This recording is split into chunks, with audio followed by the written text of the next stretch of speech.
Thanks for joining us on Arirang News. I'm Kim in Seoul. President Yoon Suk-yeol has laid out an economic policy roadmap for the second half of 2024, which includes helping small business owners repay loans and expand their businesses into large, innovative enterprises. U.S. President Joe Biden is facing pressure to drop out of the November election, with a House Democrat calling on him for the first time to withdraw, following a widely panned performance at last week's debate with Trump. More than 100 people have been killed in a stampede at a Hindu religious gathering in northern India on Tuesday. The accident occurred as attendees rushed to the exits. President Yoon Suk-yeol has pledged nearly $18 billion in support for small business owners to help them repay their loans and grow into large, innovative enterprises.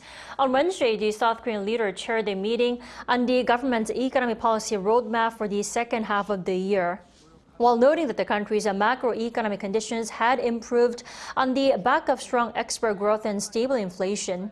Yoon expressed concern that the high cost of living and interest rates continue to affect households and small businesses. Instead of temporary solutions like cash distribution, the president said, the government has allocated some $17.9 billion in long-term structural measures such as debt repayment plans and regulatory reform to promote new industries. North Korean leader Kim Jongun visited a munitions factory and other manufacturing sites shortly after holding a key political meeting. In that meeting, Kim stressed economic tasks rather than defense or diplomacy. Our North Korean Affairs correspondent Kim Jongun reports. After wrapping up a key political meeting, North Korean leader Kim Jongun visited on Tuesday a munitions factory and other manufacturing sites. North Korea's state-run Korean Central News Agency reported on Wednesday. Kim's visit to these facilities came shortly after the four-day meeting of the Workers' Party Central Committee, which started on Friday. The meeting summarized the North's accomplishments for the first half of the year. Kim said the economic conditions are in a clear upturn and urged the regime to push forward with economic tasks in the latter half of the year. The meeting comes at a time when North Korea is strengthening its foreign diplomacy with countries such as Russia and China. An official at South Korea's Ministry of Unification said on Tuesday that what is striking from this meeting, though, is that there was no mention of diplomatic achievements or messages to South Korea and the U.S. It's possible the North was aware that it could be subjected to international condemnation if it puts too much emphasis on its achievements in defense and diplomacy. I think Kim's intention of only stressing economic agendas is to strengthen the regime by bringing up sectors directly linked to people's livelihoods. The Unification Ministry official also said the regime may hold a standing committee ahead of the Supreme People's Assembly and discuss constitutional amendments. It's highly possible that North Korea would strike out the phrase in its Constitution Article 9 that says the North would strive to reunify the country on the principle of independence, peaceful reunification, and great national unity. The Unification Ministry official said the government will keep a close eye on what direction the regime is taking. Kim Jongun, Arirang News. North Korea also says it tested a tactical ballistic missile carrying a super-large warhead on Monday. South Korea's military, however, yet again dismissed this claim, suggesting one of the two missiles fired Wednesday fell near Pyongyang. Our defense correspondent Choi Min-jung has more. North Korea on Tuesday morning claimed that it successfully tested a new type of tactical ballistic missile carrying a 4.5-ton super-large warhead the day before. This is the first time that the North has said it tested such a missile. The North state-run media said that the test of the new missile, named Hwasongpo 11 Ta 4.5, was conducted with a mock warhead aimed at verifying flight stability and accuracy to see if it can fly a maximum range of 500 kilometers and minimum range of 90 kilometers. South Korea's military, however, dismissed the North's claim, calling it a deception. According to the Joint Chiefs of Staff, the regime launched two ballistic missiles, one which flew some 600 kilometers into the sea, and the other which traveled only 120 kilometers. The military once again suggested that the second launch was abnormal and appeared to have fallen in a field in an uninhabited area near the North's capital. It is extremely rare to conduct a test launch inland, and there is a high possibility that its claim of success is a lie. Last week, North Korea claimed a successful test of a new multi-warhead missile, contrasting with South Korea's assessment of a failure after a mid-air explosion. The regime's continued claims that appear to be false reveal that the North is trying to cover up its series of military failures, beginning with the recently failed launch of its spy satellite. An expert says the contradicting claims by the two Koreas have always been present. When we take a look at past cases with regard to the success of these missile launches, North Korea treats even the smallest success as a great one, while our military assesses North Korea's small failures as major failures. This is being repeated to this day. Meanwhile, more missile launches are expected as Pyongyang said it will carry out another test launch of the same type of missile this month to test the accuracy and the explosion power of the super-large warhead. Choi Min-jang, Arirang News. Here in South Korea, the National Assembly began its three-day interpolation of the Yoon administration's policies on Tuesday. The first day, though, ended with sparring between rival party lawmakers. Our political correspondent Shin Ha-young has more. Marking the 22nd National Assembly's first government question and answer session on Tuesday, political matters as well as diplomacy and security took center stage. Among the topics addressed was the government's response to North Korea's latest provocations, including Pyongyang's sending of waste-carrying balloons. In response, Defense Minister Shin Won-sik said the country's military is preparing for different provocations by the regime. Our military is training hard and preparing specific plans to handle various forms of North Korean provocations. Please trust in our forces. Regarding a question on the Yoon administration's North Korea policy, Prime Minister Han Duck-soo stated that the government is open to dialogue with the North. Meanwhile, the DP failed to hold a vote on a special investigation into the death of a Marine who died while undertaking rescue operations during floods last year. The party planned to introduce the bill following the Q&A session, but the session was adjourned due to clashes between rival party lawmakers and did not continue. It was halted after the DP lawmaker Kim Byung-ju called the PPP lawmakers out of their minds for using the term South Korea-US-Japan alliance in last month's party briefing. His comment led to strong protest from the PPP lawmakers. The DP is planning to table the special prop bill on Wednesday after another round of government questioning, this time focusing on the economy. Shin Ha-young, Arirang News. Also on the local front, after a car plowed into pedestrians and killed 9 people on Monday night, police have arrested the driver on charges of accidental homicide. Our Choi Soo-hyung has the latest. After a devastating scene in downtown Seoul on Monday night, the police took the driver in on charges of accidental homicide, which falls under violations of the Special Act on the Settlement of Traffic Accidents. A car driven by a 68-year-old driver plowed into a group of pedestrians waiting at a crosswalk, killing 9 people and injuring 4 others near Seoul City Hall. The driver, who has more than 40 years of experience as a city bus driver, is blaming sudden unintended acceleration. In a later briefing, the police stated that the driver was negative in all quick drug tests and had been taken to hospital due to injuries he himself suffered in the crash. Analysis will be carried out by the National Forensic Service on the driver's vehicle, footage from nearby CCTV cameras and the car's dashcam, as well as statements from witnesses. We specifically checked whether or not he was drinking, and it is understood that he was not under the influence of alcohol. They added that they are considering all possibilities, including a mistake or driver error. When experts said that the driver did not try to avoid the pedestrians as he would in the case of a sudden acceleration, adding that the deadly incident could have been caused by a mistake or carelessness. The vehicle was also seen driving in the wrong direction and collided with 2 vehicles before hitting people. Investigators are not fully ruling out the possibility of issues within the car, considering the speed involved, reportedly 100 kilometers per hour. However, analysis from the National Forensic Service using its event data recorder system can take up to 2 months. Choi Soo-hyung, Arirang News. South Korea's foreign exchange reserves fell again in June for the third consecutive month. According to the Bank of Korea on Wednesday, the country's foreign exchange reserves at the end of the month were around $412.2 billion. That's a drop of more than $0.6 billion from the month before. The central bank attributed the drop to bullet payments made for foreign exchange bonds and the rise of dollar value, leading the bank to provide dollars to the National Pension Fund under the terms of a foreign currency swap deal. And as of the end of May, South Korea is the world's 9th largest holder of foreign reserves.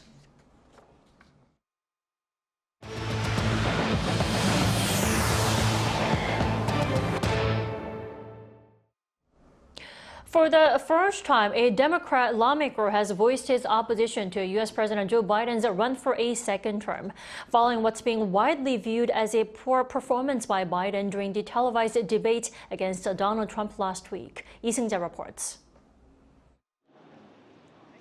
For the first time, a House Democrat has publicly called for U.S. President Joe Biden to step down as the party's candidate for the upcoming November presidential election.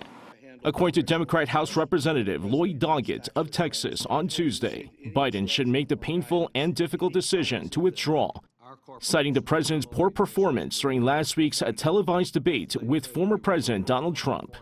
However, Doggett stressed that his remarks do not in any way diminish his respect for Biden's achievements, adding that the incumbent president has always prioritized his country, unlike his opponent. While a number of Democrats have voiced concerns for Biden's bid for a second term behind closed doors, Doggett is the first to openly express his concerns and opposition.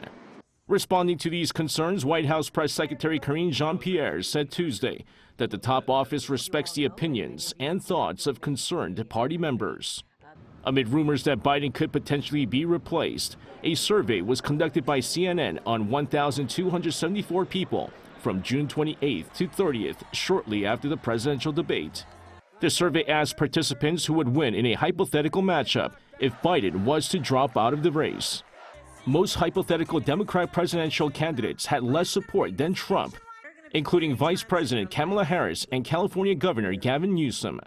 However, when asked who would win in the November presidential election between former First Lady Michelle Obama and Trump, 50% of respondents chose the former First Lady, compared to Trump, who had 39% support. Meanwhile, in the same survey, 49% said they would vote for Trump, compared to 43% who showed support for Biden. Lee Seung-jae, Arirang News. Now, over in India, as thousands of people left a religious gathering in the country, a crowd crush led to the deaths of more than 100 people. Our Park Kwon-woo has the details. A crowd crush at a Hindu religious gathering in India killed more than 100 and injured scores more, according to local police and administration officials on Tuesday local time. Most of the victims of the crush in India's northern state of Uttar Pradesh are said to be women and children. I came to attend the event with 8 other people, but no one survived. I do not know there was a sudden commotion. I did not even realize what happened. Though the cause of the incident is yet unclear, local news reports citing authorities said heat and suffocation in a makeshift tent at the site could have been a factor.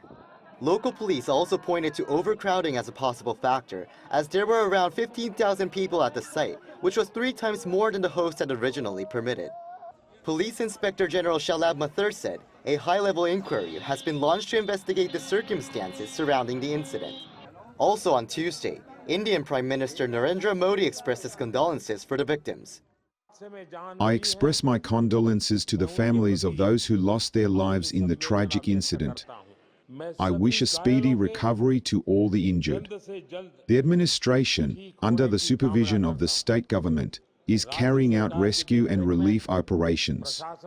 Senior officials of the central government are in continuous communication with the state government of Uttar Pradesh. This was not the first such incident to happen in India, as crowd crushes at religious events in 2011 and 2013 led to over 100 deaths. Park Kwon-woo, Arirang News. The S&P 500 on Tuesday closed above the 5,500 level for the first time, as U.S. Fed Chairman Jerome Powell assessed that progress has been made in taming inflation. The S&P 500 closed at 5,509.01, up 33.92 or 0.62% from the previous trading day. During a forum hosted by the European Central Bank in Portugal, Powell said that the U.S. made significant progress in returning inflation to its target level. However, Powell added that greater confidence is needed that inflation will continue to slow to the 2% target level before monetary policy is eased by the U.S. Fed. Powell's remarks raised expectations that the U.S. Central Bank would cut its interest rates in September, with the Wall Street responding positively to the prospects. Some of the support team for Team Korea will depart for Paris on Friday to prepare for the Paris Summer Olympics. On Wednesday, the Korean Sport and Olympic Committee announced that they will send a group of 33 people ahead of time to set up the Team Korea Paris platform. For this Paris Olympics, South Korea will have about 140 athletes competing in 22 sports, along with around 100 staff members to support them. The support team includes medical staff, nutritionists, and interpreters. During the Olympics, Team Korea will be based at Camp Guinemer, a military facility located 57 kilometers from Paris.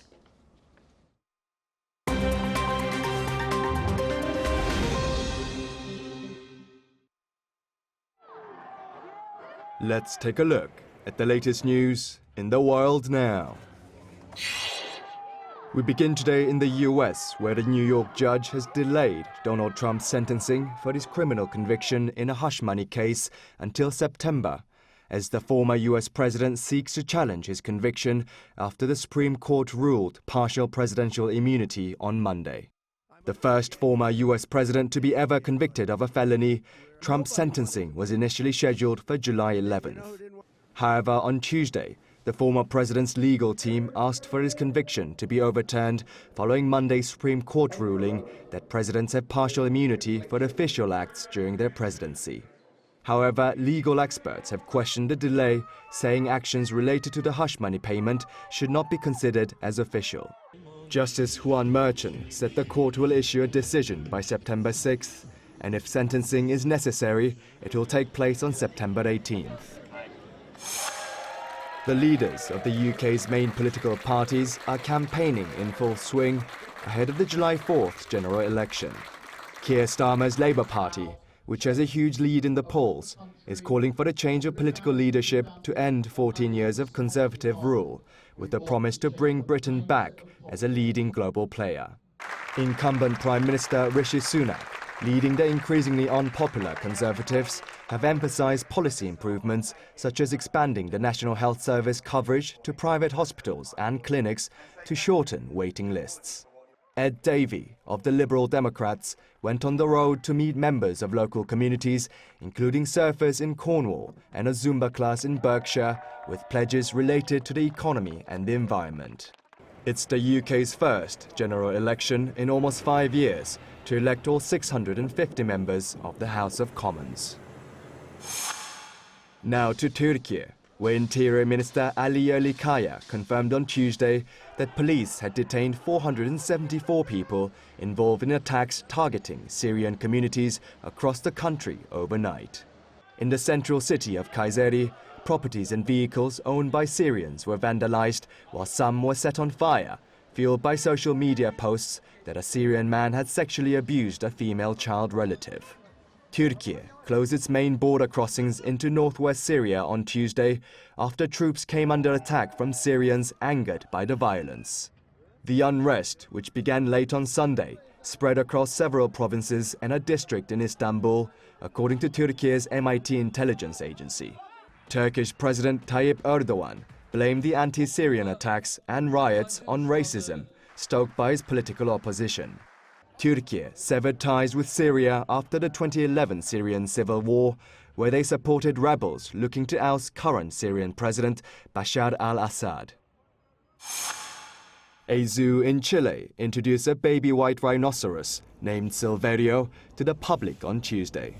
Silverio is the third baby from the white rhino couple, Oliver and Hannah, who arrived at the Bowen Zoo in Chile, Santiago, from South Africa in 2013. The 12-day-old baby rhino already weighs almost a ton and is the third white rhino ever born in South America. The zoo confirmed that Silverio is completely healthy as he took his first steps in the outside world and greeted visitors. Kim Jongun, Arirang News.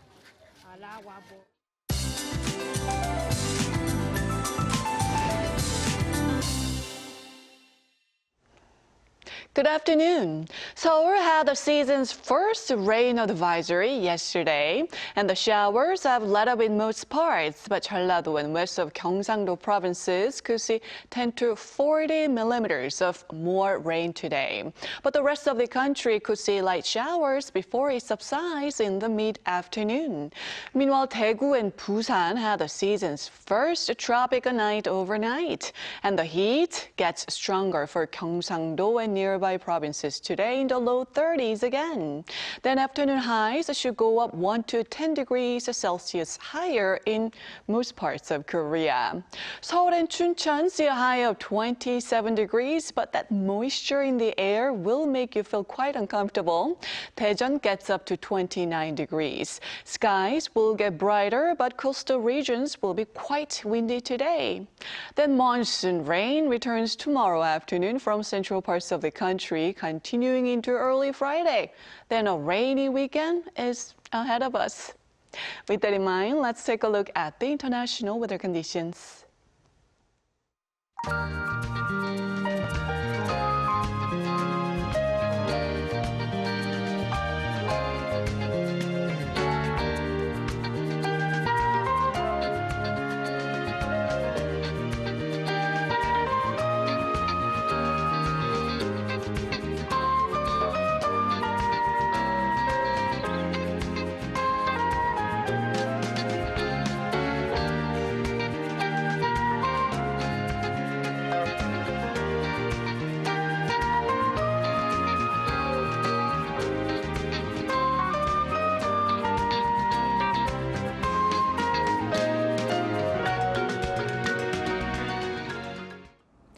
That is all we have at this hour. Arirang News will be back at 2 p.m. Korea time. Thanks for watching.